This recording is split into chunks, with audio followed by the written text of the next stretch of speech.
नमस्कार साथियों, मैं Sushil Kumar T point academy में आपका फिर से स्वागत करता हूं।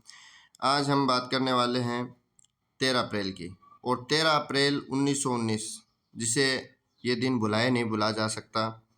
इस दिन जलियांवाला बाग हत्याकांड हुआ था, जिसमें बहुत से जवान शहीद हुए थे। तो आइए इसके बारे में हम पढ़ते हैं। जलियांवाला बाग हत्याकांड ये कैसे हुआ। जलियांवाला बाग हत्याकांड, इसके पीछे कारण था रोल्ट एक्ट। और रोल्ट एक्ट भी हम पढ़ेंगे कि रोल्ट एक्ट क्या था।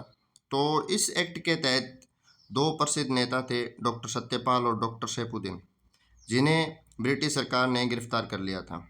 और इनकी गिरफ्तारी के विरोध में कई प्रदर्शन और रैलियां निकाली गई थी। विरोध प्रदर्शन के चलते ब्रिटिश सरकार ने अमृतसर में मार्शल लॉ लागू कर सभी सार्वजनिक सभाओं रैलियों पर रोक लगा दी थी। 13 अप्रैल 1919 दिन था बैसाखी का। जब इनकी गिरफ्तारी हुई थी तो इनका विरोध करने के लिए 10,000 पुरुष, महिलाएं और बच्चों की भीड़ जमा हुई थी। और उसी समय ब्रिगेडियर जनरल डायर ने अपने सैनिकों के साथ घटनास्थल पर पहुंचकर सभा को घेर लिया और वहां से बाहर जाने के एकमात्र मार्ग को अवरुद्ध कर अपने सिपाहियों को प्रदर्शनकारियों पर गोली चलाने का आदेश दिया। सरकारी आंकड़े की अगर हम बात करें तो इस हत्याकांड में लगभग 400 लोग मारे गए और 1200 लोग घायल हुए। जब ये हत्याकांड हो गया था तो उसका विरोध कुछ इस प्रकार हुआ था।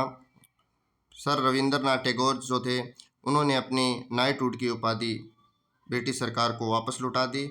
महात्मा गांधी ने केसर हिंद की उपाधि लौटा दी। और वायसराय की कार्यकारिणी परिषद के भारतीय सदस्य शंकर नायर ने इस हत्याकांड के विरोध में कार्यकारिणी परिषद से इस्तीफा दे दिया। भारत सरकार ने जलियांवाला बाग हत्याकांड की जांच करने के लिए डिसऑर्डर इंक्वायरी कमेटी के गठन की घोषणा की। 14 अक्टूबर 1919 को कमेटी में भारतीय सदस्य भी शामिल थे। और इस समिति के जो अध्यक्ष थे वो लॉर्ड विलियम हंटर थे। इसलिए इस कमीशन को हंटर कमीशन के नाम से भी जाना जाता है। और हंटर कमीशन ने अपनी जो रिपोर्ट प्रस्तुत की थी वो मार्च 1920 को दी थी। और समिति ने सर्वसम्मति से जनरल डायर के कृत्यों की निंदा की थी और जनरल डायर को अपने पद से इस्तीफा देने का निर्देश दिया। इस हत्याकांड की सब जगह निंदा हुई, परंतु ब्रिटिश हाउस ऑफ लॉर्ड्स में जनरल डायर की प्रशंसा की गई, जो एक शर्मनाक चीज़ है, शर्मनाक बात है। भारतीय राष्ट्रीय कांग्रेस द्वारा जलियांवाला बाग हत्याकांड की जांच के लिए अपनी गैर आधिकारिक समिति नियुक्त की थी। समिति में मोतीलाल नेहरू, सी.आर. दास, अब्बास तेजबी, M.R. जयशंकर और महात्मा गांधी को भी शामिल थे। अब हम बात करते हैं कि रोल्ट एक्ट क्या था। ये जो एक्ट था 10 मार्च 1919 को पारित किया गया था। इसका उद्देश्य क्या था? इसका उद्देश्य एक था कि भारतीयों को स्वतंत्रता और अभिव्यक्ति के अधिकार से वंचित करना और औपनिवेश शासन के विरुद्ध भारतीयों के विरोध प्रदर्शन को रोकना। यह कानून सिडनी रोल्ट की अध्यक्षता वाली राजद्रोह समिति की सिफारिश के आधार पर बनाया गया था।